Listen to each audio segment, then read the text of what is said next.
ಈ ಚಾನಲಲ್ಲಿರೋ ವಿಡಿಯೋನ ನೋಡಿ ಶೈಕ್ಷಣಿಕ ಮಾಹಿತಿಯನ್ನು ತಿಳಿದುಕೊಳ್ಳಿ. ನಿಮಗೆ ತೃಪ್ತಿ ಆದರೆ ಮಾತ್ರ ಈ ಚಾನಲ್ನ ಸಬ್ಸ್ಕ್ರೈಬ್ ಮಾಡಿ, ಆಯಿತಾ? That is the tiger. ಈಗ ದೇವೇಗೌಡರು ನಮ್ಮ ಚಾನಲ್ ಬಗ್ಗೆ ಮಾತಾಡ್ತಾ ಇದ್ದಾರೆ ನೋಡಿ. ಈ ಮನೋಜ್ ಚಾನಲ್ ಅನ್ನೋದು, ಮನೋಜ್ ಎಜುಕೇಷನ್ ಚಾನಲ್ ಅನ್ನೋದು ಒಂದು ಶೈಕ್ಷಣಿಕವಾದಂಥ ಚಾನಲ್ಲು. ಈ ಚಾನಲ್ ಬಗ್ಗೆ ನಾನು ಹೇಳೋದಕ್ಕಿಂತ ನೀವೊಮ್ಮೆ ವಿಸಿಟ್ ಮಾಡಿ. ಈ ಚಾನಲನ್ನು ನೋಡೋದ್ರ ಮೂಲಕ ನೀವು ಈ ಚಾನಲಲ್ಲಿ ಶೈಕ್ಷಣಿಕ ಮಾಹಿತಿಯನ್ನು ತಿಳ್ಕೊಂಬಿಟ್ಟು ಆಮೇಲೆ ಸಬ್ಸ್ಕ್ರೈಬ್ ಮಾಡಿ, ಶೇರ್ ಮಾಡಿ, ಲೈಕ್ ಮಾಡಿ. ಬರ್ತೀನಿ. ಎಲ್ರಿಗೂ ಭಗವಂತ ಒಳ್ಳೇದು ಮಾಡಲಿ. ಈಗ ಉಪೇಂದ್ರ ಅವರು ನಮ್ಮ ಶೈಕ್ಷಣಿಕ ಚಾನಲ್ ಬಗ್ಗೆ ಏನು ಹೇಳ್ತಾರೆ ಅನ್ನೋದನ್ನು ನಾವೀಗ ನೋಡೋಣ. ಹಲೋ ಪೀಪಲ್ಸ್, ಹಲೋ, ಎಲ್ಲರೂ ಹೇಗಿದ್ದೀರಾ? ಒಮ್ಮೆ ಈ ಮನೋಜ್ ಎಜುಕೇಷನ್ ಚಾನಲನ್ನು ಒಮ್ಮೆ ವಿಸಿಟ್ ಮಾಡಿ, ಲೈಕ್ ಮಾಡಿ, ಶೇರ್ ಮಾಡಿ, ಸಬ್ಸ್ಕ್ರೈಬ್ ಮಾಡೋದನ್ನ ಮರಿಬೇಡಿ.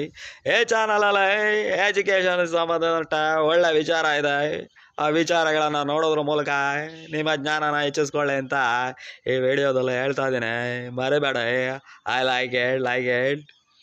ಈಗ ಧೀರೇಂದ್ರ ಗೋಪಾಲ್ ಅವರು ನಮ್ಮ ಚಾನಲ್ ಬಗ್ಗೆ ಏನು ಹೇಳ್ತಾರೆ ನೋಡೋಣ. ಶಿವನೇ ಶ್ಯಾಮ್ಲಿಂಗ, ಎಲ್ಲ ಹೆಂಗಿದಿರ್ಲ? ಈ ಮನೋಜ್ ಎಜುಕೇಷನ್ ಚಾನಲ್ನ ಓಸಿ ಸಬ್ಸ್ಕ್ರೈಬ್ ಮಾಡಿರಲ್ಲ, ಶೇರ್ ಮಾಡಿರಲ್ಲ, ಲೈಕ್ ಮಾಡಿರಲ್ಲ. ಈ ಒಂದು ಚಾನಲಲ್ಲಿ ಒಳ್ಳೆ ಶೈಕ್ಷಣಿಕವಾದಂಥ ವಿಡಿಯೋಗಳಿದ್ದಾವೆ. ಈ ವಿಡಿಯೋಗಳನ್ನು ನೋಡೋದ್ರ ಮೂಲಕ ನಿಮ್ಮ ಜ್ಞಾನವನ್ನು ಹೆಚ್ಚಿಸ್ಕೊಳ್ಳಿ ಅಂತ ಹೇಳ್ತಾ ಶಿವನೇ ಶ್ಯಾಮ್ಲಿಂಗ್ಲ ಬರ್ತೀನಿ ಕಂಡ್ರಲ್ಲ. ಈಗ ನಮ್ಮ NS ರಾವ್ ರವರು ನಮ್ಮ ಚಾನಲ್ ಬಗ್ಗೆ ಏನು ಹೇಳ್ತಾರೆ ನೋಡೋಣ. ಅಯ್ಯಪ್ಪ, ಕಿಲೋ ಎಲ್ಲರೂ ಮನೋಜ್ ಎಜುಕೇಷನ್ ಚಾನಲನ್ನು ಒಮ್ಮೆ ವಿಸಿಟ್ ಮಾಡಿ ನೋಡ್ರಲ್ಲ, ಹೆಂಗತ್ತದಂತ ಗೊತ್ತಾಗ್ತದೆ. ಬರ್ತೀನಿ. ಕಿಲೋ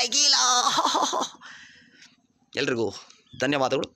ನನ್ನ ಚಾನಲ್ಲು ನಿಮಗೆ ತೃಪ್ತಿ ಆದರೆ ಶಿಕ್ಷಣಕ್ಕೆ ಸಂಬಂಧಪಟ್ಟಂಥ ಕನ್ನಡ ವ್ಯಾಕರಣ ಇರ್ಬೋದು, ಇಂಗ್ಲೀಷ್ ವ್ಯಾಕರಣ ಇರ್ಬೋದು, ಗಣಿತಕ್ಕೆ ಸಂಬಂಧಪಟ್ಟಂಥ, ಸಮಾಜಕ್ಕೆ ಸಂಬಂಧಪಟ್ಟ, ವಿಜ್ಞಾನಕ್ಕೆ ಸಂಬಂಧಪಟ್ಟಂಥ ಎಲ್ಲ ವಿಚಾರಗಳು ಇದ್ದಾವೆ.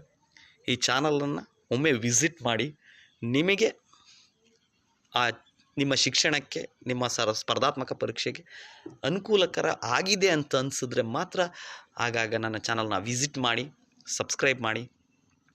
ನಿಮಗೆ ತೃಪ್ತಿ ಆದರೆ ಮಾತ್ರ ಸಬ್ಸ್ಕ್ರೈಬ್ ಮಾಡಿ ಅಂತ ಹೇಳ್ತಾ ಈ ಒಂದು ವಿಡಿಯೋವನ್ನು ಇಲ್ಲಿ ಮುಗಿಸ್ತಾ ಇದ್ದೇನೆ. ಧನ್ಯವಾದಗಳು.